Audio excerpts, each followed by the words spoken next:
excited to have you all over here. We're going to get started with the program. So before we get started, let me ask a few questions. So we'll have a quiz. How many of you are new to Thai here? All right. And okay.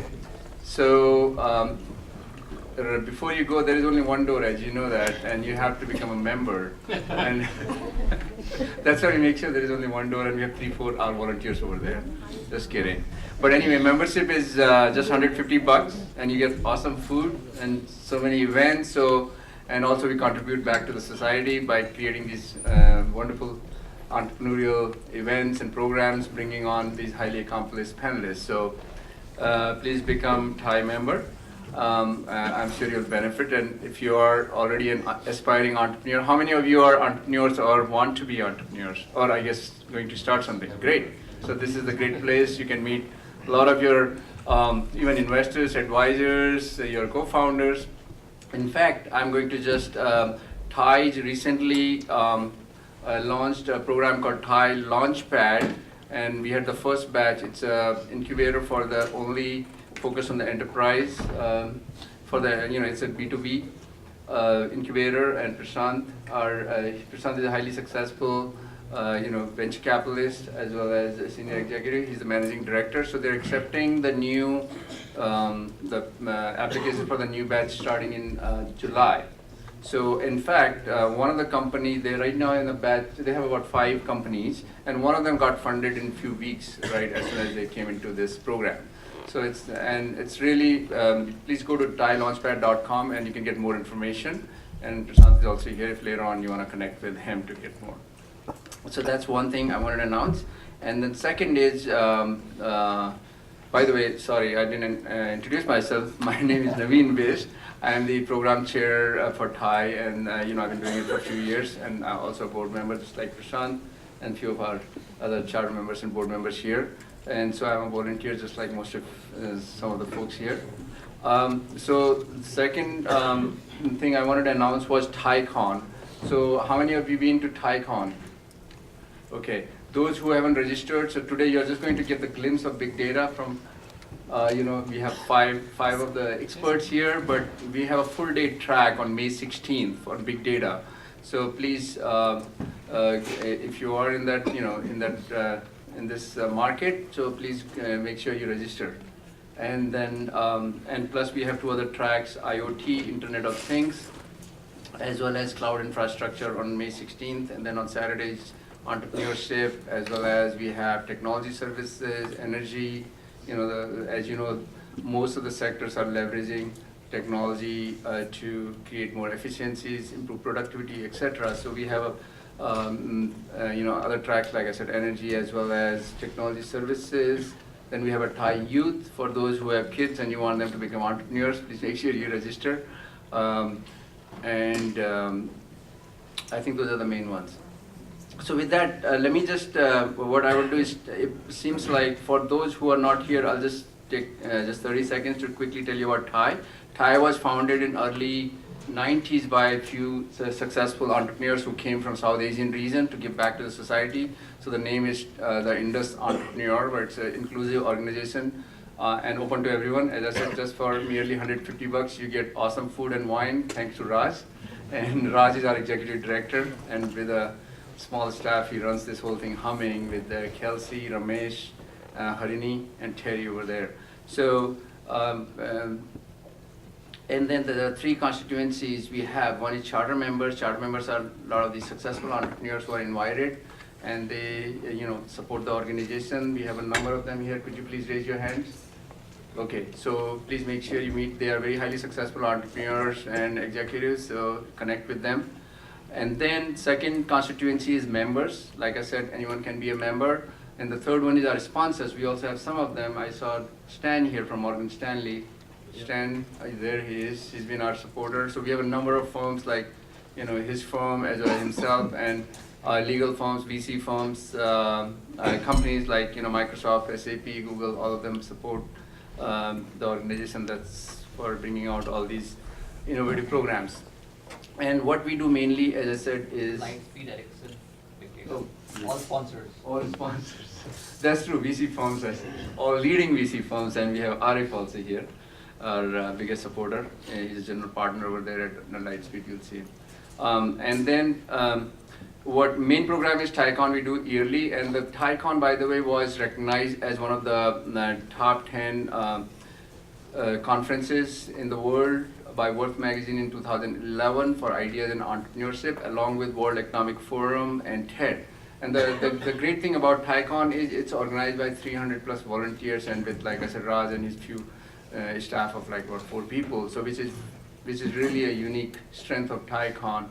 And so that was a great accomplishment for all the volunteers who've been working hard to make it successful.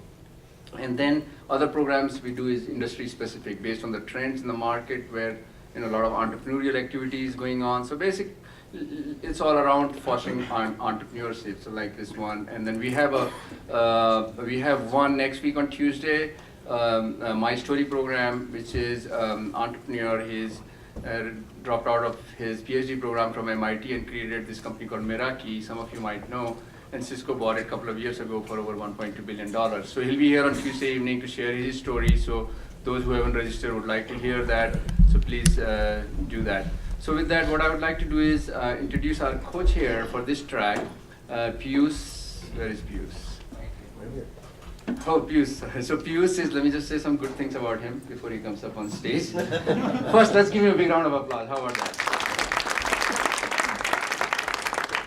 So, and Piyush is, he's a big data expert and from IBM, and he'll talk about himself later. So, but Piyush has been very kind enough to be a very active volunteer, with me. We have worked together for the last few years. He's been co-chair of big data programs here, along with Karthik. He's not here today, but at the same time, he was also co-chair for big data last year for TICON as well as this year too. So I really want to, recognize that and appreciate his. I was telling before to his panelists that after working 12 hours a day, he worked for 6 more hours to get all these programs in TICON, really to make it a very good program. So that's so with that, I would like to bring him on stage. But before that, I would like to give a big round of applause to Raj and his staff member Harini, Kelsey, Kelly, and Ramesh. I have to make sure that they are happy, otherwise we won't get that awesome food. And also, let's give a big round of applause to all the volunteers, because there are a number of volunteers you saw who are giving you badges. They're all volunteers. So let's give them a big round of applause as well. Thank you, Naveen. Action. Good evening. Good evening. Good food? All right. We've talked about big data a lot, and Naveen has already introduced me, and you've seen me here a number of times. Piyush Malik, work for IBM on the services side, and today what we have is a program for big data analytics, and we'll specifically talk about analytics. We've talked a lot about big data at TIE, as well as some of the media that we see today. Every day there's new big data can do this, big data can do that. Very soon you'll see that big data can cook your food too. And I'll talk about that later. But really, actually in the business enterprise circles, there's some degree of disenchantment whether big data can really live up to its potential. So today, we are going to focus only on the analytics aspect of it. And before I bring on my panelists, you can see the pretty faces over there. So they will come on after, let me do a 5-minute of level setting. After that, each speaker will talk 5 minutes. We've got some presentation here. And then we'll get into some structured Q&A, and then it'll be open for all of you to ask questions. All right? Ready for it? Yeah. All right. So, essentially, big data is funny business, isn't it? As I said, big data can wash your clothes, big data can wash your sins, big data can cook food for you. Not really. And it definitely is enough to give fodder to cartoonists out there, so much so that Scott Adams was asked to be a keynote speaker at one of the data conferences. That's the power of big data. But if you look at what Gartner says, Gartner has been charting these hype cycles, and you see all these technologies there. Think about it. When last year this kind of a chart came, it said, yes, we are there, big data is there, but still there are chances that it's more of a hype and not realizing its potential. Is money being made in big data? Are the software vendors making money? Are the enterprises getting benefit out of big data? So those are some of the questions that we've got to ask. And I have a viewpoint with which I'm going to level set, and then each of the panelists will come and talk about it. So yes, big data is everywhere. You open a journal, open a website, it talks about big data. And yes, why not? You search anything on your favorite search engine, something is tracking you. The big brother is watching you. All of that with the help of big data technologies. And what does that mean? This kind of media blitz is only doing one thing, to say that it's not only big data, it's data of all kinds, be it fast coming data, be it large volumes of data, or highly unstructured data, or all types of data. That constitutes the whole premise of big data, all types of data being integrated into the enterprise. What this has led us to believe and firmly affirm that data is a strategic asset which must be managed and managed well to gain competitive advantage. And there's a popular saying, somebody has said, data is the new natural resource. And yes, just like natural resource, any natural resource, it needs to be extracted, it needs to be cleansed, it needs to be deployed before you can see value from it. And we are all talking about how do we derive value from big data. So, I'm bored talking about big data. Let's get on with the show and talk about only data, because very soon this term big will disappear from big data. And why not? Because yes, the data volumes will continue to increase, but think about it. Just getting social media data, just getting Twitter feeds or Facebook data, and finding out what the trends, what the sentiments are of your consumers is not enough. You've got to tie it back to what purchases somebody has made, what are the intentions of somebody to purchase something, sell something, or do some commercial transaction. That's how companies make money, right? So that's where we want to get to. So let's get to some serious business here. The realities associated with data is 80% of the data is unstructured, and 90% of the data was created in the last 2 years. And still, we talk about data, we process, companies spend millions and billions into their IT systems to manage data, and still the executives do not have the right data at the right time. Still. Why is that? Because we are doing some frivolous things with data. We are not reaching out to something which is called the dark data, the legacy data, and bringing it on together with the new sources of data and bringing it all together. That's the power. And one study with that at IBM Institute of Business Value we did was about the trends, how our clients around the world have adopted big data and how they are adopting analytics. And we found that for those companies in a particular industry segment who have adopted analytics, they are 5 times more likely to be successful than their industrial peers. That's a clear competitive advantage. So, yes, we are all becoming data-driven. When we wake up in the morning, we look at our smartphones. We generate a lot of data, because the smartphones send data to your communication service provider. They send data to all places. And yes, that data is being used increasingly for decision making, but the value of that data needs to be harnessed. Another data point here I want to share with you. The market opportunity for big data. This is a statistic which is mind-boggling. 220 billion by 2015 30% new businesses are monetizing data. That's a mind-boggling number because about 2.5, 3 years back, I saw a figure from one of the analysts which put the number of the market size at $53 billion. A year before, I had seen the projection at $20 billion. So the projections are increasing. Why is that? There must be something in it. And yes, there is something in it because last week you saw how the market did in the big data space. There was a huge $900 million investment in one company. And we will talk a little bit more about it during our discussion. So it's just a validation of the market, isn't it? So to level set, how does analytics make a difference in rather than just collecting data and having the data, right?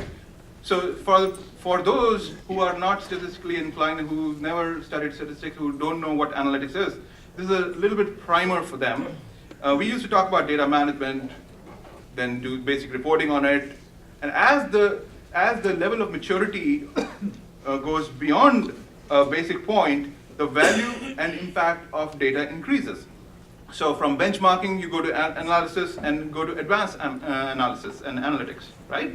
So today, we are talking about big data, and the focus is on advanced analytics.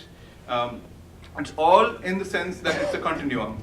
And this is the maturity model I want to talk about. As we have gone from just reporting on what data we had, it's like looking in the rearview mirror, or discovering what data we had, what kind of analysis we can do on it, what kind of alerts we can put on it, and what are the trends? How can we forecast? What will happen? How can we, what if scenarios? So that is simulation. And then there are modeling scenarios. There are softwares, statistical softwares available commercially, be it SAS or be it SPSS, which let you do that. Then came the era of optimization. What is the next best action we should be taking to make use of our current scenario, current situation? And from that, now we are going to enter a world of cognitive computing, and that's where machine will tell us what's the best course of action. Many of you who are familiar with machine learning would know about Watson and the power of Watson platform. I won't go into detail about that. That's an IBM story. But one plug I want to make for the research from where I drew a lot of these numbers. This is the source. This is the latest study. We do these kind of studies every year. In fact, many times a year. And these are this is freely available on the website, so you can download. With that, that's the level setting, and hopefully you have now gained enough from the basic understanding about big data and analytics that you can start grilling our panelists. So with that, I want to bring on my first panelist to talk about what Lightspeed is doing. Arif.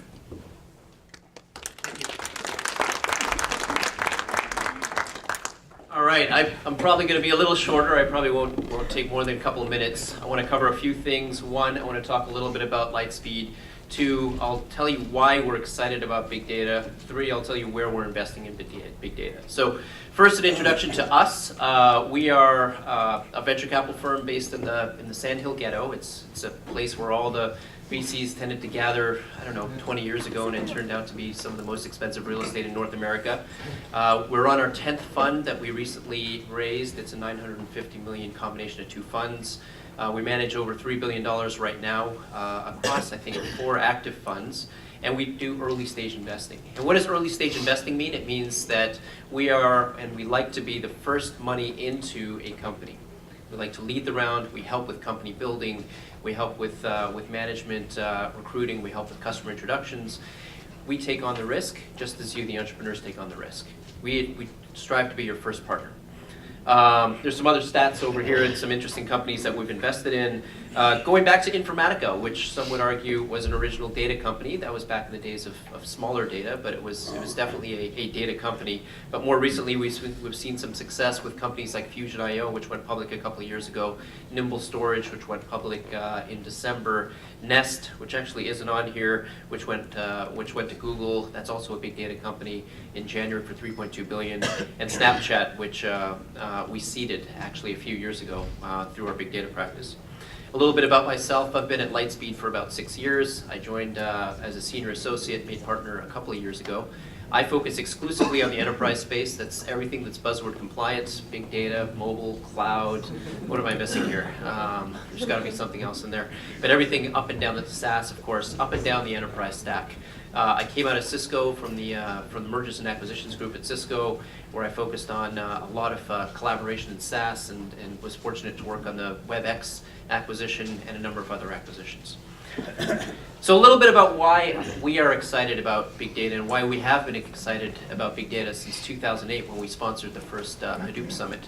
I think data is actually the gift that keeps on giving. It's pretty amazing. You sort of open up the history books, and in the 90s, a number of very large, interesting companies that were built around data started and came into prominence. Those were companies like Teradata, like Business Objects, like Informatica, right? But that was really on premise. The cost was about $1 million a terabyte to actually process. So it was really restricted to a very small group of enterprises that could actually buy these data warehouses or these databases and get insights out of their data. Well, around mid-2000s, some new technology popped up. And this was massively parallel processing technology that took advantage of increases in networking technology, that took advantage in drops in cost around storage, but it was still proprietary technology. But this is where a number of entrepreneurs took a look at that $1 million per terabyte number and said, that's crazy. I can completely disrupt that. I can do that for $500,000 a terabyte. And that was Netezza, which was a hardware-based big data, today they call it big data, but hardware-based data warehousing platform. Fast forward another few years, and companies like Greenplum, Astrodata, Vertica, Datalegro all came out, and they said $500,000 a terabyte? That's nuts. We can do that for $100,000 a terabyte. And so what you're seeing is just a dramatic reduction, but not as dramatic as one would expect in the cost per terabyte to process, and analyze, and store. But still, at $100,000 a terabyte, this is still restricted to probably the Fortune 1000, maybe the Fortune 2000. And then fast forward to 2008, 2009, thanks to the efforts of Google and Yahoo and some great people like Doug Cutting, Yahoo, that was at Yahoo, Hadoop came out. And Hadoop absolutely democratized the cost to store, process, and analyze a bit of data. Hadoop basically says it's free. It's open source. Right? We will create an open source scale out data warehouse that is for the masses. And this is extremely exciting, and that's why we're excited, right? We sponsored the first Hadoop Summit, as I mentioned, back in 2008, 2009. We incubated a company called MapR in 2009 also. We seeded a company called DataStax. The result is that the cost has dropped from $1 million a terabyte back in 1999, 2000 to about $1,000 a terabyte if you take into account the cost of hardware. This is huge. And what this means is that a new set of applications can be built. A huge amount of people, ranging from developers all the way to small, medium businesses to large enterprises, can take advantage of their data and can derive insights. And so what is the result? The result is actually an emerging big data stack. Right at the bottom, you've got some of these things like cloud, which has driven down the cost of hardware. You've got SSDs, which solid state drives, excuse me, which give a huge amount of performance in a very small form factor. And of course you've got open source technologies like Hadoop, like Cassandra, like Mongo. There's an alphabet soup of this stuff. But what we're starting to see is on top of this infrastructure of Hadoop and Cassandra and SSDs and cloud, there's a stack that's starting to emerge that sort of reflects the stack that was built in the 1990s and 2000s around commoditization of data and democratization of data. You've got scale-out infrastructure. Companies like Nutanix that are building Google-type infrastructure that just scales out and reduces the cost of storing and processing your data. As a result of that, on top of that, you've got analytics. Analytics, and Piyush talked a little bit about why analytics are so important in terms of not just reporting and dashboarding, but really analyzing your data.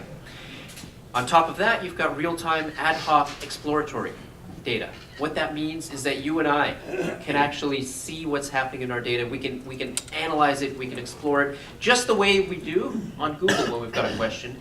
In the future, you'll be able to get into your enterprise data if you've got the rights to it, and you'll be able to play around with it and get insights that no one else could have ever got.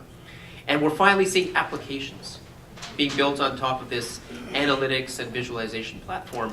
Things like pricing optimization, ad optimization, fraud detection, social media analytics, sky's the limit. I used the big data application to get here from Menlo Park faster than I could have done if I didn't have this application. Waze. Waze gathered in traffic data, it gathered in real-time processing data around the routing that would be the best case. It turns out that the best way to get here from Menlo Park was through Los Altos. Not on 280, not on 85, but go around in the back streets. I didn't know where I was going, but a big data application probably saved me 45 minutes. So a little bit about our portfolio. This is a little bit of a plug, but here's, people ask, is Lightspeed investing in big data? The answer is categorically yes. It goes back to 2009 when we did MapR, 2010 in DataStax. Those were our infrastructure investments. And then we've been investing in the applications. Companies like Qbol. Zest Finance, this is an interesting one. This one is a little bit more of a consumer company, but they take signals about everything that is on a consumer on the web that's available, and they create a new type of credit score, right? A competitor to FICO. Natera, that's using big data infrastructure to essentially change the way that genomics are done. LogicalDB is still in stealth. Boundary is taking a big data platform that sits on top of the cloud to give insights into data center analytics. So where we're seeing a lot of opportunity and we're still investing is really around applications. For us, the opportunity is if the cost, as I put here, to store, analyze, and process a bit of data has essentially dropped to zero. Just think as an entrepreneur, what are the new applications that were never possible before? This should be fun. I think that leads Chris. Take it away, man. Hi, how's everybody doing? Good. That was weak. Seriously, it's all the carbs taking you down. It's like after nap time. So thank you. I'm really excited to be here. I've been in kind of the data warehousing, business intelligence, kind of consumer analytics space for the last 18 years. I remember I came out of college and went to a Big 5 consulting firm, and after I had done with training, they said, we're signing handouts, and you're going to go to ERP, and they, Chris, you're going to data warehousing. And I said, what is that? She's like, oh, it's tons of big data, you'll love it. I've been hooked ever since. I just can't get enough of it. So as we go through, like, as Ara talked about the journey of technologies, I'm like, yeah, I remember when I got that tool, I remember I got that tool, I remember when I was the first customer on that tool. And it's just so much fun. When you are always pushing the envelope around what you're learning and how you can solve the problem with technology better, to get smarter, to get a competitive advantage, to learn more about your customers, what they're doing, how they feel about your products, it's just, how can you not have fun doing this? So that's what keeps me energized every day. I worked for a number of high-tech companies, a couple of them, TurboTax, Adobe. Zynga is probably where I had the most experience with big data, and most recently at AAA. And since this is an entrepreneur's kind of event, next week I join you as I leave the big boys and kind of go to my own kind of little startup. Then Arif's going to become my next best friend of the. Right here. Yeah. So I'm going to talk just a little bit around how I think about big data from analytics, specifically from a text analytics standpoint. So really, this is voice of the customer, voice of the player, voice of your consumers, and how does big data fit into that? So if you've ever sat with market researchers or filled out a survey, it's always, what do your customers think? What's their net promoter score? What's their satisfaction? Is it how many likes do I have? What are my votes? What are people saying about it? Well, it's easy when you have surveys that are giving you a scale of 1 to 10, 1 to 5, up and down. We have a 8.6 on a 10-point scale. Great. We have 4 stars or 5.5 stars. About what?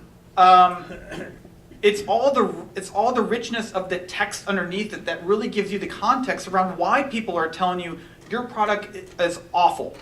Here's where you messed up. Or I love your product and services, and here's why. Ratings just kind of give you an anchor for are they happy or not. But then, as Piyush mentioned earlier, it's about tying that data back to what did they do? Just because they're happier, are they buying more products?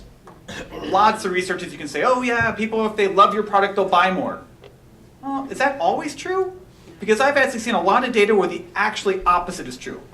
In some cases, your people who hate you the most are the ones spending the most money with your company.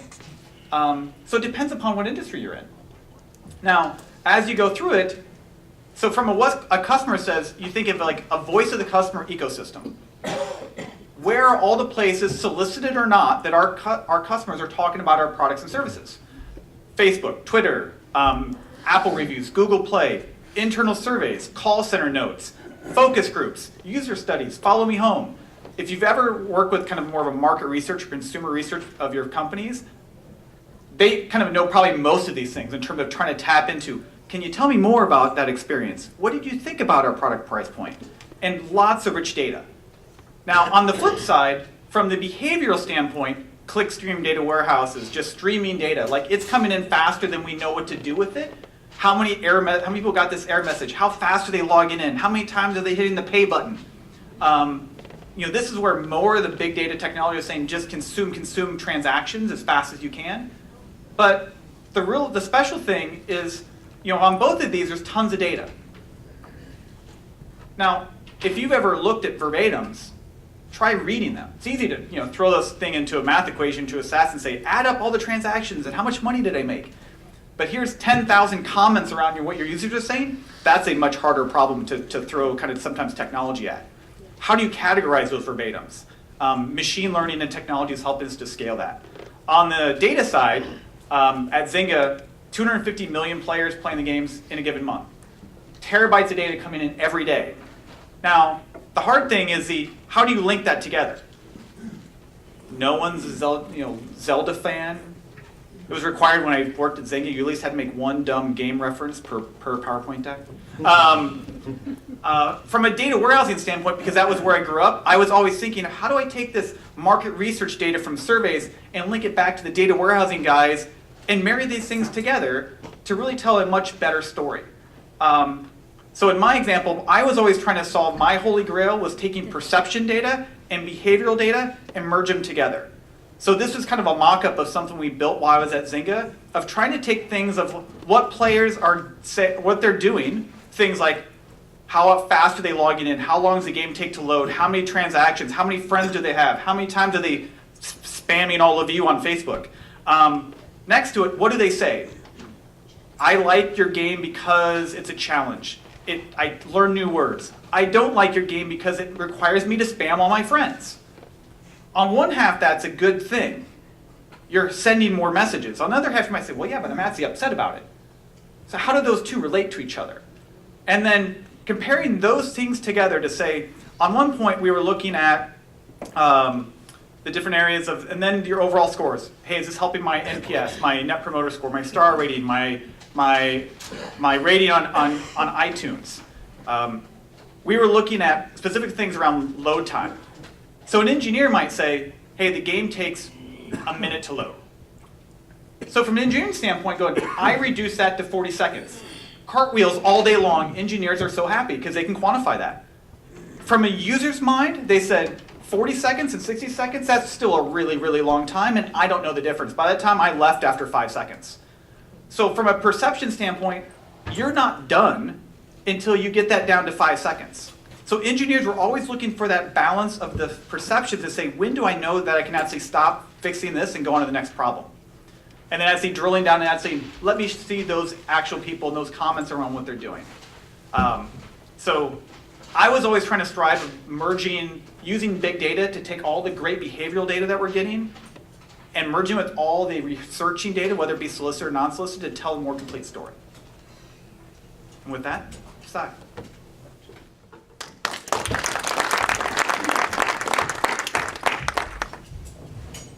Right. So my name is Sai Devulapalli. I'm actually from Texas. I'm not from here, but I'm visiting this side. I started off as a research scientist on machine learning about 20 years ago. And the project was actually funded by Mayo Clinic, and it was to try to identify what's going on in the brain of vegetative patients who are unable to talk or make gestures, so that you can take actions like, ingest medication or, take decisions about the patient. Very interesting project. And back then there was no big data, there was no talk about, all the technologies weren't there. It took us, at least a month or so to code a new algorithm, and we were using connection machines back then, and we were building neural network algorithms to try to do predictive modeling. And if I fast forward 20 years and see the amount of change that has happened and the amount of sophistication we have, I feel that we have come a long way, right, to say the least. And so my background is kind of interesting because I started off with machine learning, but then got a job in telecom because back then wireless networks were the rage of the decade. So spent a lot of time on the telecom side. And 2 years ago, when my company Ericsson decided to launch a new line of business around analytics, I raised my hand. Say, hey, and I have the research background here, I can help. And so today I run the business, the analytics business for Ericsson North America. And the cool thing about this job is I get to talk to all the communication service providers, wireless, cable, wireline, across the board, both in US and Canada, and see all the interesting problems that they are trying to solve with analytics. Let's see. Okay, so when Piyush reached out to me and said, this is the topic that we're going to talk about, is analytics the killer app in big data, right?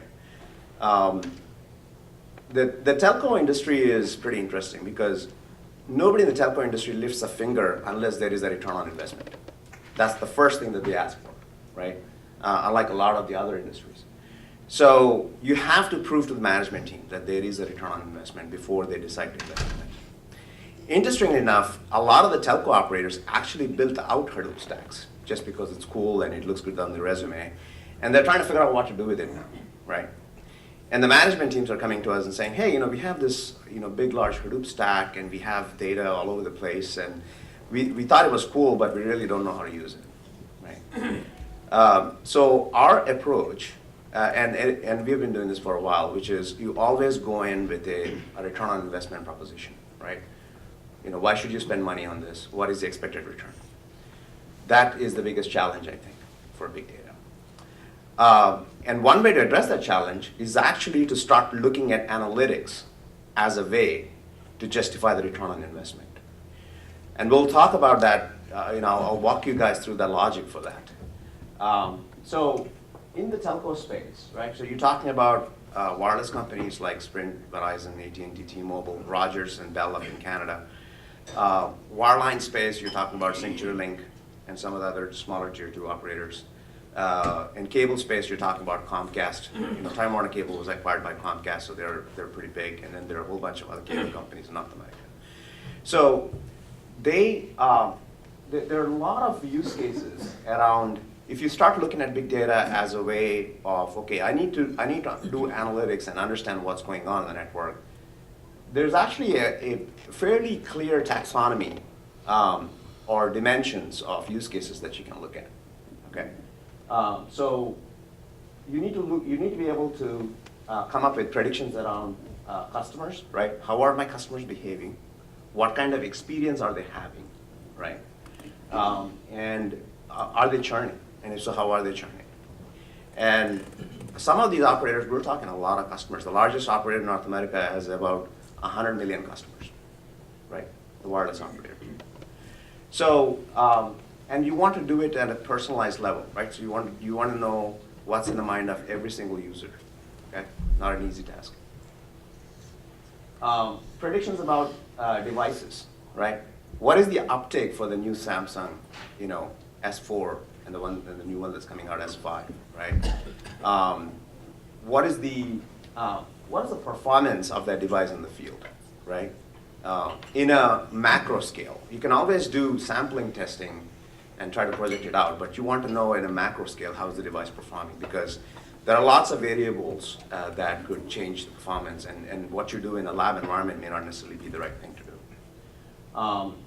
And also the failure of devices. So you need to be able to predict failure of devices ahead of time because there are huge supply chain consequences, right, around that. So that's one dimension that you can take a look at. Predictions around network, right? How is the wireless or the cable or the wireline network performing, right? And predictions about failure, again, proactive and preventive care of the network, right? Predictions about campaigns, right? So these are marketing campaigns, for example. Or pricing reductions. What's the uptake? What is the impact on the network when you run a campaign? Do you all of a sudden see thousands of users, camping on your network, and does that bring your network down? Okay. We all know what happened when AT&T launched their first iPhone, right? It brought their data network. So you want to be able to predict those kind of things. Now, there are a lot of times where you don't see that in the newspaper because it's not a big event and big loss of service, but it's a minor, irksome degradation of service, and you start losing customers because of that. So it's not a newspaper event, but for somebody who's making money out of it, like AT&T, they need to keep watching this gradual degradation of service, right? And then predictions about services, right? So voice services, video services, SMS, data services, right? VPN services. So what's the uptake? What's the performance like? What's the network impact like? So there's lots of predictions that could be done across the board, right, when it comes to communication service providers. And the challenge for us is to say, how do you figure out what the return on investment is if we were to successfully tell you and predict upfront what's going to happen, right? And then that would drive the investments at a larger scale. Otherwise, it's just all going to be a science experiment, okay? So the way to look at it, really, in my mind, is it's a question of lining up the demand with supply, okay? And so you're trying to predict what the demand is going to be in the future, okay? So what is the, there are two aspects of the quality of this prediction, right? How far ahead can you predict it, and how accurate are you in your prediction, right? So if you are able to predict the demand ahead of your competition, and if you are able to predict it a fair amount of accuracy, then you can alter the supply so that your supply can match the demand if that is your business goal, right? Or to increase market share. Or if your business goal is to be more profitable, then you tweak your supply so that you get the maximum profitability out of that, right? So this is such a fundamental economic concept that we think that this could be applicable to pretty much any business problem. So one way to look at predictive analytics and ROI on predictive analytics is to say, is the predictive analytics helping me fine-tune the demand so that I meet my business objectives in a much more efficient way than my competition does, right? So this is how we're trying to articulate the return on investment for predictive modeling. And this is where really we start talking about monetization. We're starting to talk about what is the value, what is the business value, right? As opposed to what is the largest Hadoop cluster I can build, okay? So I think the telco industry is amazing. I mean, they do a lot of huge amount of investments, right, in the network. But a lot of these companies have been around for a long time, and they have huge capital investments. They have long business cycles. So everything is much more, I would say, disciplined in the way they invest, right? So we're starting to have to bring a little bit of discipline to this whole area and really look at it from a business problem point of view. And that is why I think analytics is going to be the killer app for big data, okay? The other thing I want to mention here is that Piyush talked about cognitive as the top level of analytics, right? You start with descriptive, then you go predictive, and you go cognitive. And the way we look at that, the way I look at that is when you talk about machine learning and you talk about predictions, right? It's always about machine. It has been so far about machine versus management. So the management has some business intuition on how customers are going to behave or how campaigns are going to yield results. And then you pass it through a prediction algorithm, and the machine comes up with an answer, right? So now the question is, how much should I trust that answer? Should I trust the answer enough to make a business decision that would have financial consequences for me? That's the question that management is going to ask. And I think it's a matter of trust more so than anything else. Because what needs to happen is when the machine spits out a number or spits out a decision, the management has to say, okay, that's good. I see what you're telling me, but this is my business intuition. So I'm going to do it this way, right? Go ahead and take the decision based on business intuition. Come next business cycle, the machine will tell you, by the way, this was what I predicted, this is what the business decision you took, and these were the consequences of those decisions. So what happens is as you start through multiple business cycles, you're starting to understand how the machine is thinking. The management will start to understand how the machine is thinking. And the assumptions that you make in the machine are going to be adjusted to match with the management's business intuition, which you cannot underestimate. Also, the management's intuition will be fine-tuned based on what the data is actually saying. So it's kind of like a dating, right? So you have to go through multiple business cycles to develop mutual trust and relationship between machine and management.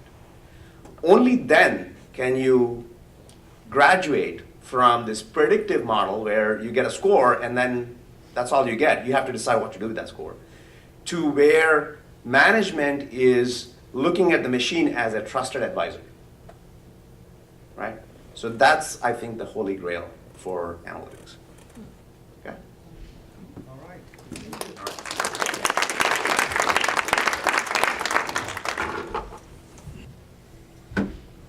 Good evening. Good evening, everybody. I'm going to build on what Arif talked about and what Sai talked about. If you have any doubt in your mind whether analytics is the killer app for big data, I hope you will be dispelled by today evening, and as you see what we have to present to you. All right, I'm going to jump into an actual use case. Excuse me, can you tell about yourself a little bit? Absolutely. So I was at Yahoo when we commercialized Hadoop. So Hadoop came out of Yahoo, and I was one of the early team members working in Yahoo Research when Hadoop was commercialized. And we worked on MapReduce and open source. But my background goes way back. I've been in the Silicon Valley for about 20 years. And my big data experience actually started with eBay when I was working for auction items. Now I live at the intersection of technology and business. I work in Accenture, and I'm exposed to clients. So what I want to show you is I'm actually a data practitioner. So I work with data all the time, and I work with data and real life use cases with real clients. So what you're about to see is a big insurance client. This is in the $1 billion range, coming and asking us about some of the things they wanted to see, analytics they wanted to see for their portfolio of companies. So basically, this is the financial industry. And the insurance business is asking us to identify 3 life events in the life of a business, right? So if you look at the portfolio of companies that the insurance company has insured, there are some events that happen to these. So expansion is one, which is basically growth. Consolidation is another, and change of ownership is a third one.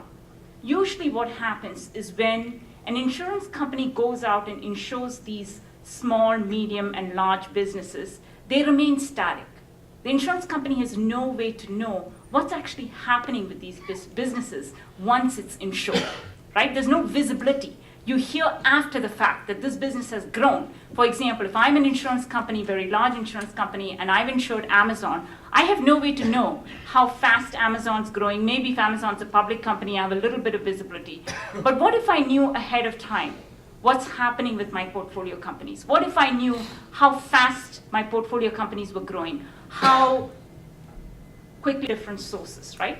We looked at the internet, we looked at the web data, we looked at the insurance company's portfolio data, and then we went through the process of cleansing the data. Piyush talked about this. Big data by itself is not useful to you because it's got a lot of noise, and you want to be able to eliminate the noise to be able to get to the signal. And not only eliminate the noise, but you have to extract the features by which you are now going to train the machine learning models, so the machine learning models can then predict accurately on raw data. So we do dimensionality reduction, and the reason we do dimensionality reduction is because when you have very large feature sets, or you have something like stock, which is very variable in nature, you can't predict very well. And so basically what we did was we started taking all these features, we cleansed the features, we picked most relevant features, and here I have stock price because I'll tell you why. Trading volume, outstanding shares, cash in millions, growth. We picked all of the relevant variables and we started training machine learning models. Once the machine learning models were trained, we were able to get a certain percentage of accuracy. What did we use for approach? There are many different approaches, classification, regression, and whatnot. We particularly used Poisson regressor, and I'll also talk about why we used Poisson regressor, because we are trying to train the model to learn. And that is what we were able to predict. 92% accuracy we can predict on raw data after training the machines, right? So this technology is here today. Why do insurance companies need this? Because they get insight, foresight into what their portfolio companies are doing. So if I'm a very large insurance company, I certainly want to know what's happening with my portfolio of insured companies. So I can offer them services, I can offer them products, I can offer them consolidated business, referrals, whatnot, right? So this gives me a competitive advantage over everything else that I'm doing. And that is why the businesses want to know about this.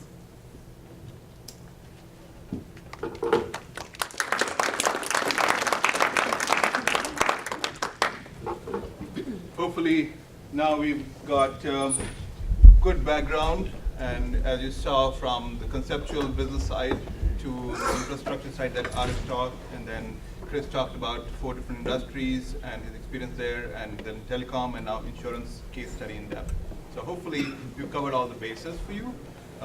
We have a couple of questions here to get the evening started, but you're welcome to ask questions. There will be some runners around with the microphone. So we've got microphones to be shared between the participants here. So at the outset, since Janet just talked, so we'll let her rest for a while. Start with Arif. Arif, you talked about your investments in this space, and clearly very impressive background, starting from informatical Teradata to MapR. And you saw what happened with the investments pouring in last week into the market, the big data market. Do you think this is the start of a bubble? Any thoughts?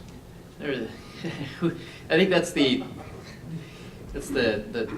$900 million question, right? Is it 1996? Is it 1999? Who knows? All I can say is what is different today than 1999. I think we asked ourselves this question: is this the beginning of a bubble? Is you sort of look at the IPOs that are going out today, right? Last year was almost a record for number of IPOs in the last decade, relative to sort of 2000 to 2010. And if you compare the IPOs that went out last year relative to the IPOs that went out in 1999, average revenue of a company in the enterprise space was on the order of $50 to $75 million. Profitability after IPO was up, not down. So yes, we're seeing a renewed rejuvenance of technology. This is a golden age, and I would argue that there's a lot more to come. Why? Because we're actually seeing 4 mega trends happen all at once. And this is super exciting. I mean, this is a little outside the scope of what we're talking about, but big data is one of the trends, right? We've talked a lot about why big data is important and what it's going to create in terms of enterprise applications and enterprise infrastructure. 2, cloud. Cloud is changing everything. If you think about the enterprise data center today, in 15 to 20 years, that'll be gone. It's a secular trend. It's not going to happen overnight, but cloud is going to change the way that enterprises store, process, analyze, and put together all of their systems. 3, mobile. Right? In 10 years, you're not going to be sitting at a desk working on a website. You're going to be doing your work on a mobile device. You do it today. And then SaaS, right? This is another secular trend that is driving massive change. So we're at a point where we're at the probably early innings of an enterprise revolution. Exciting times, huh? Isn't it? Love it. I've been a data geek all my life, and the amount of attention that I get now is a lot more than what I used to get 25 years ago. All because I've been working in the field of data. And So- your hair is a little gray. It gives you a nice shine. Well, yes, I've lost all my hair, and I think there are some folks in the panel here who can testify, actually. One fun fact I want to tell about the next panelist, Chris here. I met him in San Diego and Denver 15 years back, and it was exactly 14 years ago, this day, April 2nd, that I came back to the Bay Area. So, and I'm meeting him after that 14-year period. So thank you for being here, Chris. Thank you. And your journey from Gateway to IBM at one point, and then you've been at Intuit. LinkedIn is my friend. LinkedIn is your friend. All right. Well, to track your friend, and of course that's a great application of big data. But you've gone from the financial services company to Zynga, a gaming company, to insurance company, and now you're going to be an entrepreneur. Are there any lessons that you can gather from these diverse industries and what you've seen with respect to data and how they apply with the lens of analytics? So one piece of it, maybe if I, from a career standpoint, if you're saying that I'm interested in analytics as a personal driver, I would say the thing why a little bit I've kind of gone from job to job is because I'm always looking for what is that problem I can't wait to sink my teeth into. The moment it becomes a rote task of the repeat this report and repeat the monthly report and the quarterly report, I'm like, just train someone to do that. It's like we're all up here because we love solving hard problems. You know, new technologies, you know, that next company of how can data help us do that? Like I'm driven by what's that next challenge? So I guess my advice to you is, as you're getting into the field, is look for what motivates you where you say, I actually couldn't sleep last night because my brain wouldn't shut off because I wanted to solve that problem. Or I can't wait to get into work tomorrow because I actually really enjoy what I do. Strive for that. And sometimes that may be in a startup. Sometimes it may be in a Fortune 500 company, maybe for a consulting firm. And that's a little bit as I go around. I'm like, I find interesting problems wherever I go. And don't stop for just hey, I work for a good big company. I work for Google, or I work for Apple, or I work for this impressive company. Solve for I love what I do. The personal journey. Now, at a company standpoint, some observations of things I've learned is every company is usually good at only a couple things really well. So an example of, I think, of Intuit, they were very good at saying, we're focused around the customer, around, you know, Quicken and QuickBooks were designed by saying, what customer problem are we trying to solve for you? TurboTax was built because, wow, taxes are hard. How can we make that easier? They're coming from a customer empathy of how can we not just sell a product, but how can we make your life easier? Zynga was great about using big data to optimize games and saying, well, we don't know what this game's going to look like tomorrow, but let's let people play with it and let's use big data to watch and do A/B tests all day long. AAA is all about service, that relationship. Now, as you go into these companies as an analytics, realizing that companies aren't all built the same from where they can, you know, so I guess I think to Sai's point, hey, I'm going to do a prediction of scoring your customers on how they can churn. Some companies can take that data and take action like that. Other companies are going to look at you and going, well, what's that score mean? And they don't know what to do with it. So think about how you can use analytics with the company that you're at to say, what's this company really good at doing? And how do I give data in that area to help enable them? Don't just assume if you gave them the best report or the best analytics that they're going to naturally know what to do and they can mobilize a company. Some people are just, they don't. So try to figure out what the company does well and how data plays into that. So I think that's kind of my learning is every place I go, I realize they are looking for something very different from maybe the same set of data because they're just very good at doing a couple things really, really well. Thanks, Chris. And all of you talked about Hadoop at one point or the other during your initial point of view. But I see big data as bigger than Hadoop, beyond. So Sai, if you can address that point, going beyond Hadoop, especially as we talk about big data in motion and as applied to your industry, what are you seeing for streaming analytics, and share with the audience what you know about it. Absolutely. So I think the telecom is a industry where real-time decision making is extremely critical, and there are a few use cases where the use case needs to have millisecond or sub-second responses. Okay. There's a whole class of use cases around what is called as self-optimizing networks, where the networks are smart enough to optimize themselves to increase performance and capacity. Because the most expensive asset that telcos have is the spectrum, right? They pay billions of dollars to acquire that asset. So you have to have optimal usage of that spectrum, be it outdoors or be it indoors, be it in a mall, be it in an airport. So there has to be these fast feedback loops to optimize the networks. Now, network optimization or self-optimizing networks is a tricky problem because there are lots of variables that are involved in that. And it's not a closed loop, very close to the network. You need to make high-level decisions, which means that you need to have genetic analytics engines for that. So real-time streaming analytics and inline analytics at wire speed is extremely critical for a lot of use cases in the telco space. We are very excited to see the emergence of Shark and Spark as technologies that would help address that issue. Now there are obviously lots of different vendors that are coming up with their own solutions, but an ecosystem of companies that are joining forces to build this is actually a very exciting thing for us. Telcos are always big into ecosystems. They don't invest in things that are one-offs, right, usually. So that's a very good event that's happening from a real-time analytics point of view. In fact, I believe that MapReduce actually is kind of being viewed as a science experiment by a lot of the telcos. They look at it and say, okay, how do a bunch of cheap commodity hardware and operating systems, that's great, but I can't really hire a lot of developers to do MapReduce, right? I want an SQL type of interface.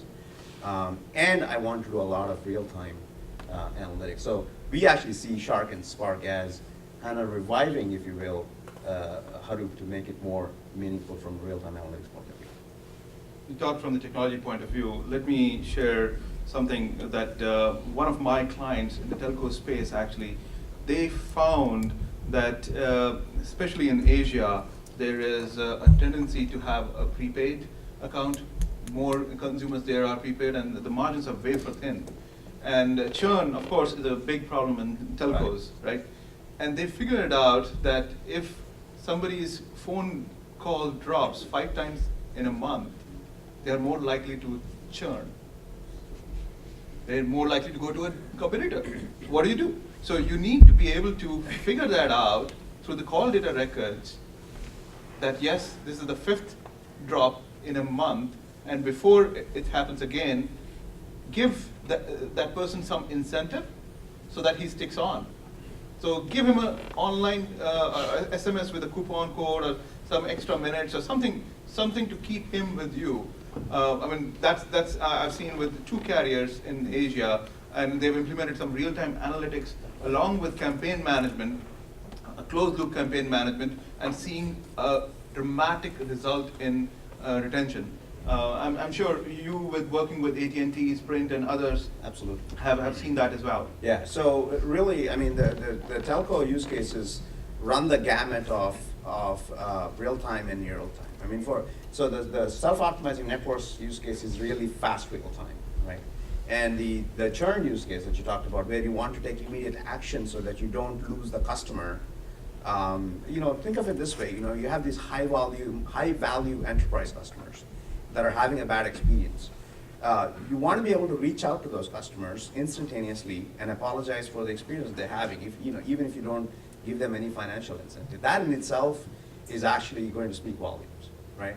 So to us, that's more a near real time, kind of a second or so type of use cases. So it runs the gamut of fast real time in case of SON, and then near real time in case of churn management and immediate business action, and then kind of more batch mode that we've all seen.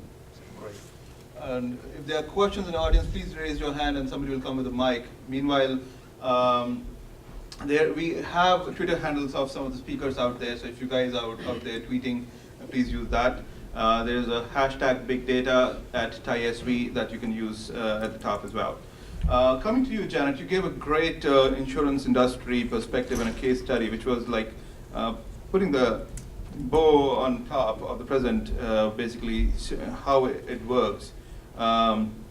At one point when I saw your slides, it seemed like you'll go on for 20 minutes, but you really wrap it up in 5 minutes. So thank you for that, and we are on time. So I'll give you a simple and fairly easy question. Big data and analytics, a marriage made in heaven. Comment. Great. So for this, I have to tell you a story. And hopefully you'll relate to this. I was shipped to Australia to go talk to a very big retail client. And the CEO said, Janet, we're doing all the analytics we can do. What is the big data analytics you can show me? So I said, okay, I'm here. I have a week with you. What would you like to know? And he said, start with answering one simple question. He said, I have customers with very large basket size because it's retail. Are they happy customers? Just go find the answer to this question. I said, you should already know the answer to the question. And he said, no, because my data is dark data. It's hidden in many different databases. There's product data, customer data, kiosk data, web survey data. There's all kinds of data. I don't know the answer to this question, but you tell me. So I came back at the end of 4 days, and I said, the answer to your question is, yes, your customers with big basket size are happy customers. But I want to inform you that you're asking the wrong question. And he said, what do you mean? I'm asking the wrong question? Nobody told me that? And I said, yes, because all these customers with very large basket size are buying on down coupon, which is $1. They have very large basket size, but they are not paying you very much money. And you should be going after the customers that pay you a lot of money with small basket size that are happy customers, right? And so it completely changed the way he thought about analytics, and it completely changed the way about how he thought about growth for the company. So there you go, big data and analytics, perfect marriage.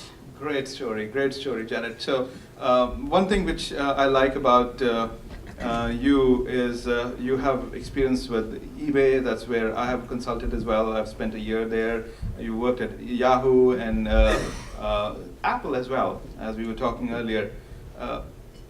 Now, each of these companies have a character of their own. And now, as you are with Accenture Technology Labs, you are delving deeper into technology.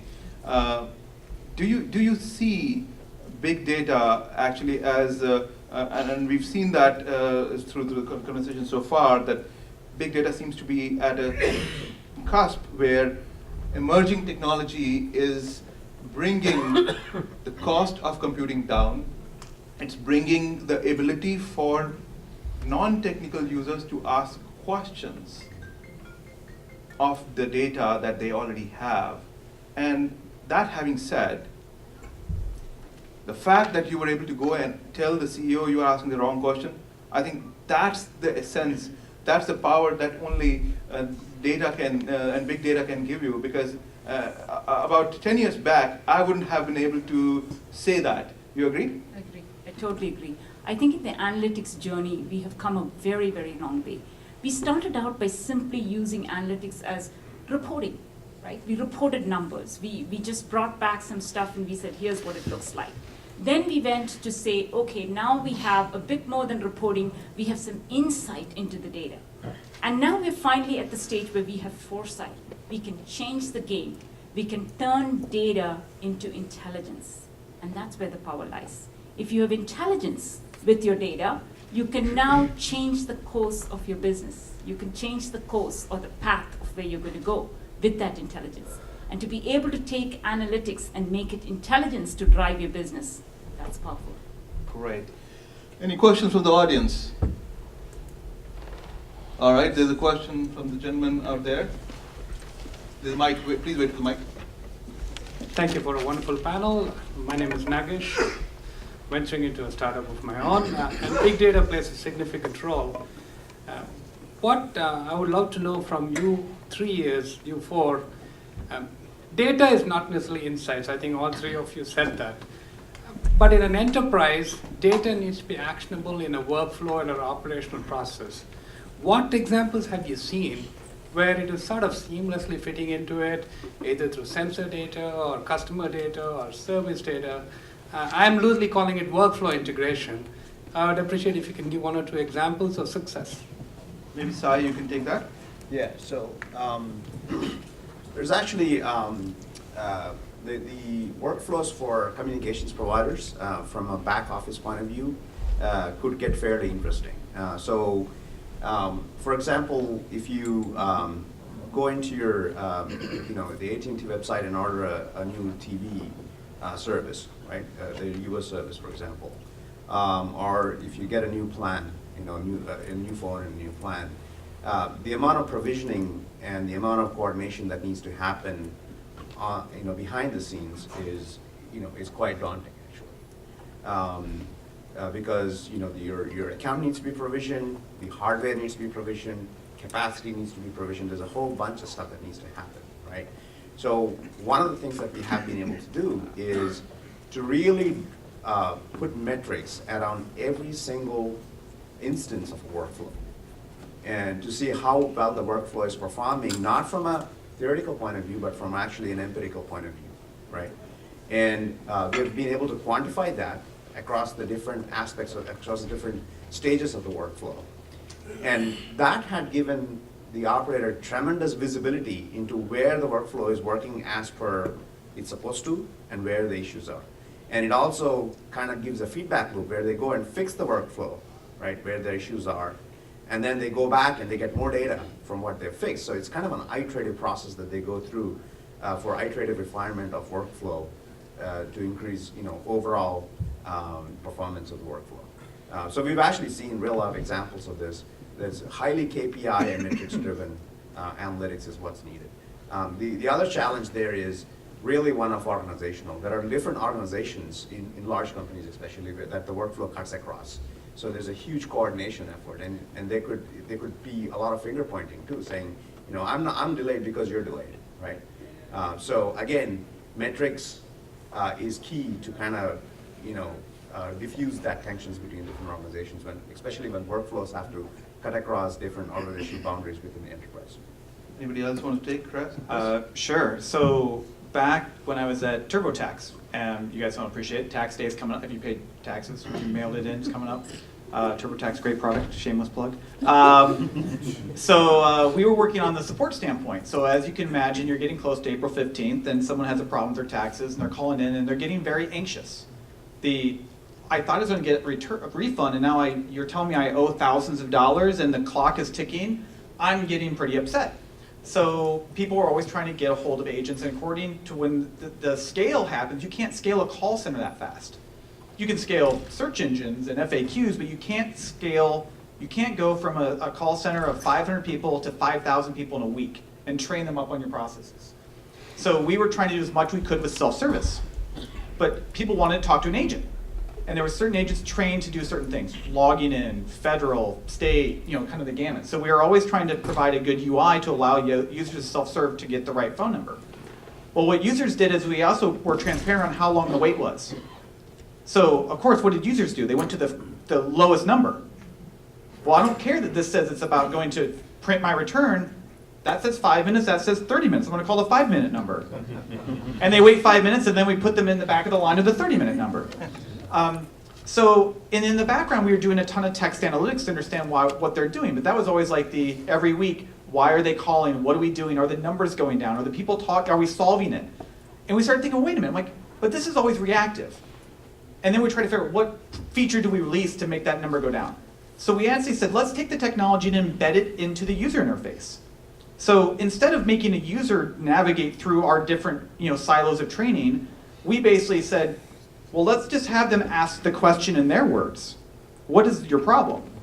And we basically embedded the text analytics engine we were doing for reporting and analytics on the back end into the web page so that it was doing the workflow and the routing, saying, based upon your questions, oh, I'm sorry that you are having trouble logging in because of whatever text it grabbed onto. Let me route you to the right FAQs, the right agent, the right phone number, to the right queue, based on what you just told me about what your problem was. So we saw a huge benefit in terms of, one, whether it be self-service, the right agents, and just navigating that by taking the technology we were using as cool insights on the back end, but our customers didn't care about that until we actually fixed the product. So we actually built it as its own product in it to help with the routing and the workflow real time. And it really helped out a ton. Any other questions? Please raise your hands. Yes. If you could wait for the microphone. First at the back. And while the microphone is getting there, question for you, Arif. Let's get the entrepreneurs excited in the audience. So what are the top 3 things you look for when somebody comes to you saying, hey, I'm starting a big data company? What are the top 3 things I look for in an investment? I'm writing these down, by the way. Yeah, please do. All right, it's actually pretty easy. So the framework for venture capital is fairly easy. When I joined Lightspeed 6 years ago, I got the handbook. It was 1 page. It said, look for the best team, look for a massive market, and look for product that is highly, highly differentiated. You have those 3, you'll get funded. All right? Yes, question there. This is for Arif. Arif, you mentioned that your investment was in Informatica, which has been more of a traditional data warehouse, and also in Teradata, which is based on a more traditional database. How do you look next 3 years? What is your look for these traditional companies, how they're going to transform? Sorry, can you repeat the last little bit? How these companies, which are based on traditional relational databases, what do you see the future of those companies and how they have to transform? Yeah, so the question is, how will the legacy data vendors react or evolve over the next 3 years?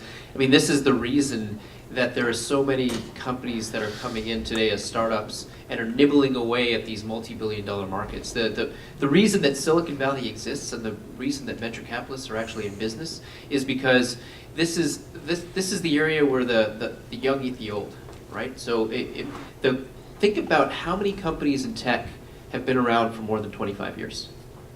Just think about that for a second, right? 25 years, well, maybe Apple, Microsoft, IBM, of course, right? IBM. HP. But IBM reinvented itself as a consulting company, as a services company, right? But over and over again, Sun is gone, right?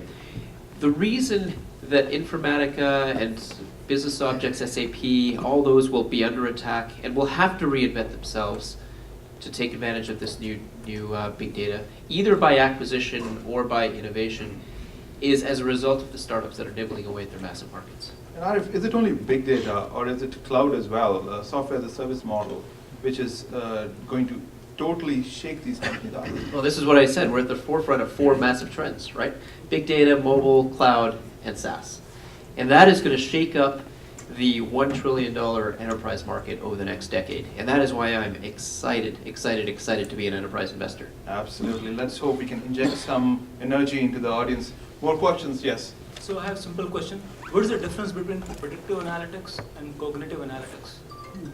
Janet, you want to take that? Yeah, absolutely. So cognitive analytics is a lot about deep learning. And what I mean by deep learning is when we do natural language processing for machine learning, we tend to do a very much token-based, keyword-based analysis or processing.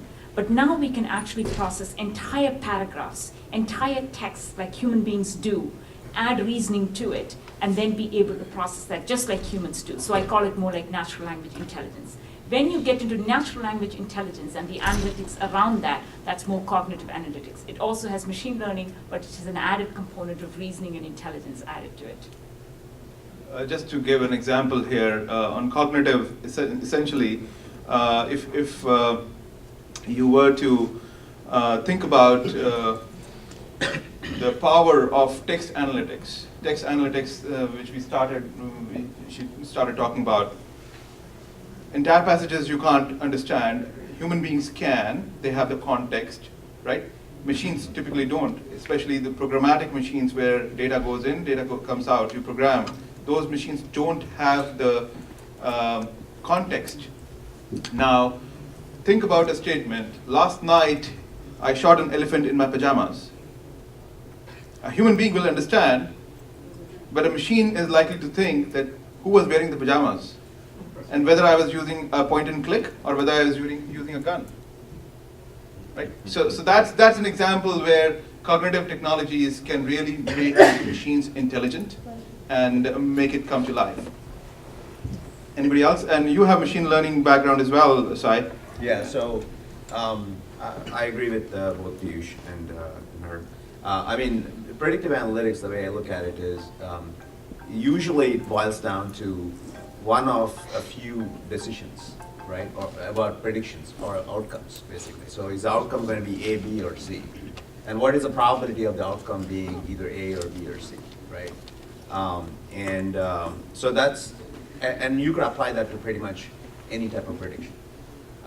Whereas cognitive analysis is really being able to understand the context around the data object. And then the way to understand the context is to be able to build that. And you may have heard the term, semantic learning or ontologies. Those are the kind of vehicles that are used for cognitive learning. We have a question here. Sure. My name is Michael Livers.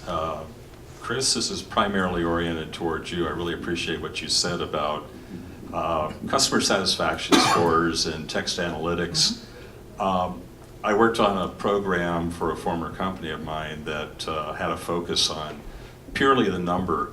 And then when we got into customer sentiment and started using doubles and triples to provide them with more information, the end result was being able to give them more data, but their comment was, but the score is telling me that we're doing fine. And if something related to you and the applications, with all the big data that we have coming out, what is it going to really take to get people to really embrace the information? How are the applications going to change that mindset from looking purely at a number and looking at what the information is really telling them? That's a great one. And one example I came around that was, especially at Zynga, because there were so many games and they were always kind of competitive against each other. But what happens when you had one game, let's say Words with Friends had a higher satisfaction rating than Cityville. And if the Cityville team said, well, they didn't like that answer, they'd say, well, yeah, but that's not my category. That's a different genre. They always have excuses around why their score was different. So I said, okay. When you said, Michael, who is your competition? So there was a scramble with friends. They said, well, there's a new game that just came out and they're running up the charts, and we need to figure out why they're better than our game, because their star rating is the same number, but they were moving up the charts and they couldn't understand why. They looked at the game and, wow, these are the same game. Like, I don't understand what they have. So I was like, okay, how can I use this one? So I said, okay, well, there's all the iTunes ratings and Google Play ratings that were all, so I pulled it down for our games and competitor games in their space. Said, okay, you got the same rating. Well, let's talk about where people are scoring you high and where they're scoring you low. So when I started looking at some of the comments of negative satisfaction, I said, okay, well, for game A, 10% of people are talking about bugs and issues, the game being too slow, it crashes, it loads, technical issues. Game team said, okay, is that good? They didn't know. Like, is 10% a good number? I said, well, when I looked at game B, the same percentage is 1%. And they said, oh shit. I'm sorry. That's a little what they said, so that I was quoting. So in that case, I use kind of but most companies wouldn't have that level of competitive insight within their market research without paying a lot of money to go get it. So we were kind of using all the data just kind of sitting out there in the ether to give them context around, here's how you stack up, not only at the score, because that's really what they're looking for, but underneath the hood. And they said, oh, yeah, well, maybe because we actually do introduce so many A/B tests and so much change, we're actually kind of shooting ourselves in the foot by making the game a little bit more unstable, as opposed to just saying ship it. And which TurboTax did a lot when they got close to tax time, like, we do not insert any more code because we don't want to risk anything going wrong. So I had to provide them context of a game they did care about, of like, how do I stack up against my biggest competition, and using the categories around sentiment beyond the score, saying, here's how big these areas are, and they said, oh, I see, I can fix that. I can throw engineers at that problem around load time and crashing, and it felt solvable, versus things like maybe like I love the game, or it's, that's like a little squishier. So sometimes find things where the team going, where could they take action? Load time, processing, policies, price point, and then go against a competition where you can kind of go get it from public boards. That really helped them saying, this is a bad problem. And now we actually know where the benchmark is to when we know when we're done. We have a question here. Yep. if you look at analytics applications, it seems to me that it requires a lot of customization and tends to be customer specific. And so from an entrepreneur's point of view, the opportunity seems to be in services companies rather than product companies. Would you agree with that? Why don't I you go, can Sai, and take then- that. That's a really astute observation, I think. If you look at the maturity of the industry, I think it's going to be, startup companies that are focused on new platform innovations will be there. They will emerge for sure. But it's going to be more and more difficult because a lot of that market is getting saturated. Now, the focus is kind of shifting to online machine learning and real-time learning. So there are that is a ripe area for some of the startups to focus on. But a lot of the startup companies would have to start focusing on higher layers, right, which is the application layer. And for a lot of the startups, it actually only takes one use case that is a real problem that could be replicable across a whole bunch of markets and a whole bunch of customers, right?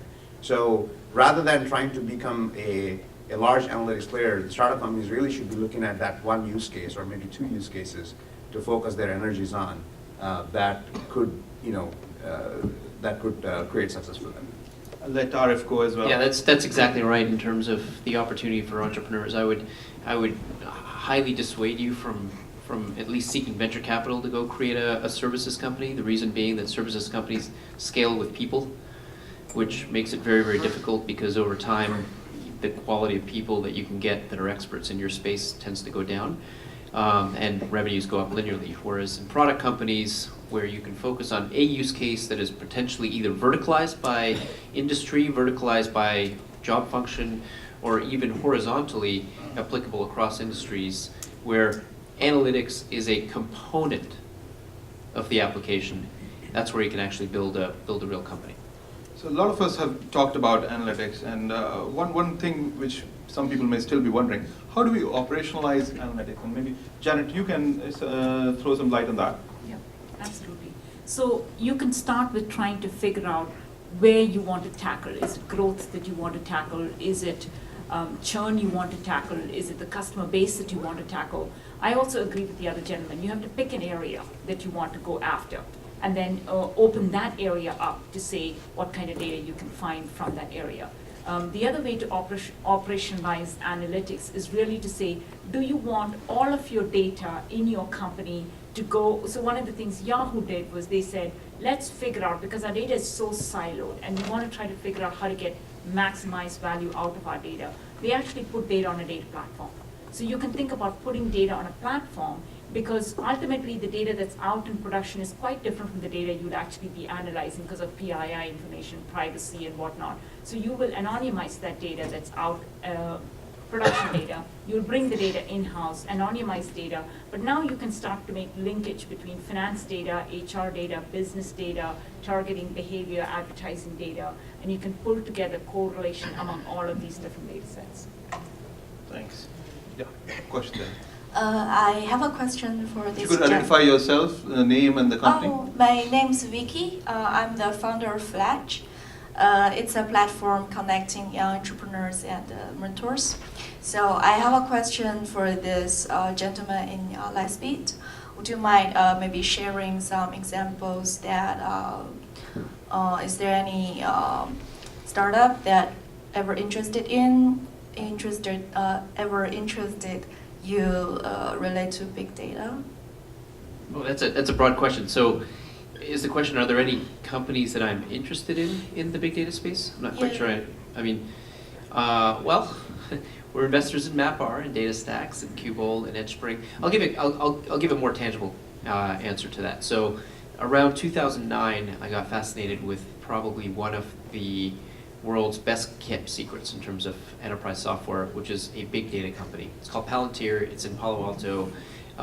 It's worth $10 billion now in the private markets, rumored to be doing about $1 billion in bookings this year. It's a pretty amazing company that very, very few people outside of Silicon Valley have actually heard of.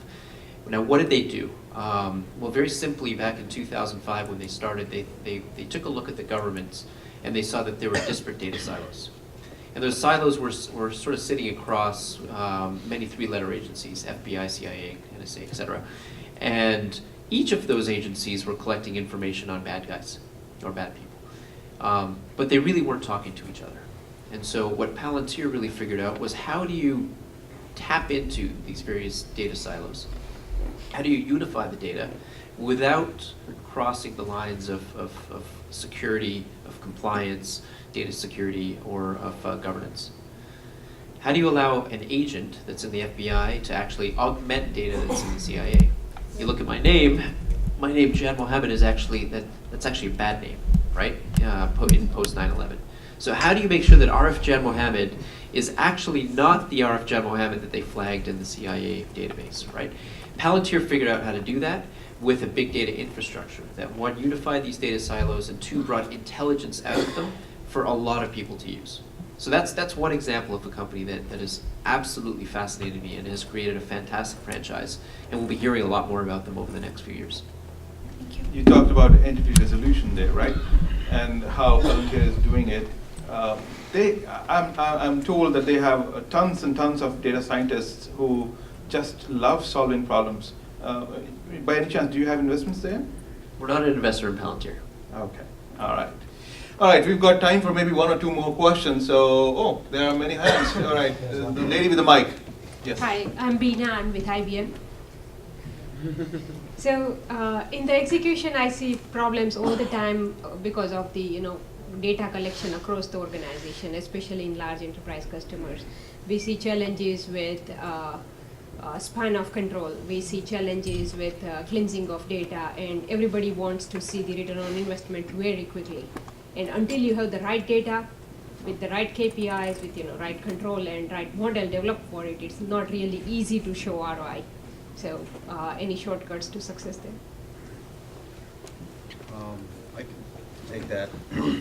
So, sorry, go ahead. Yeah, so what we have seen is really for a lot of these projects, you need a business owner and a stakeholder. And you need to convince the business owner that there is an ROI. And you need to show in some quantitative terms what that ROI is going to look like. And then that would drive the rest of so you start off with a business problem, an ROI, a use case design, and when the use case design happens, then that is when you realize that you need data sources from 10 different organizations. But since you've already done all that homework with the business owner is actually incented to help you go get that data. But if you do it any other way, then it becomes a very tough organization problem. Thank you. One more question here? Yeah. So I'm Anand with Walmart Global E-commerce.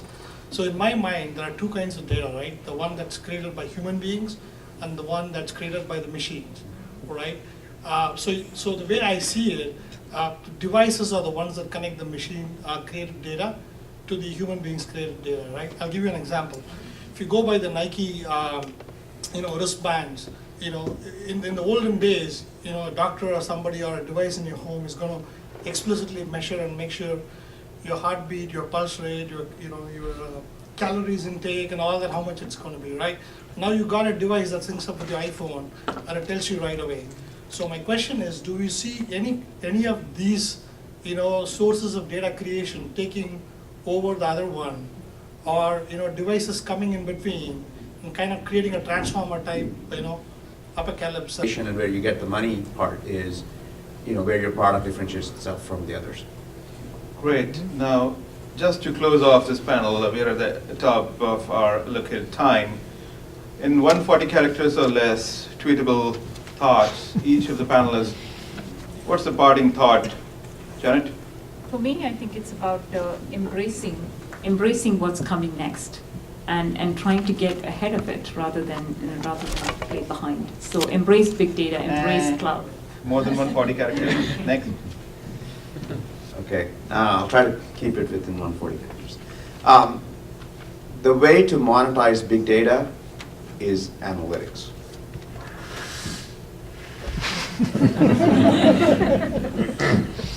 Chris, your customers are talking about you. You just need to listen. Great. Arif? come to Lightspeed Venture Partners with your big data ideas. All right, with that, please join me in thanking the awesome panel here. And see you at TiCon Big Data track, May 16th. Don't forget. Thank you very much.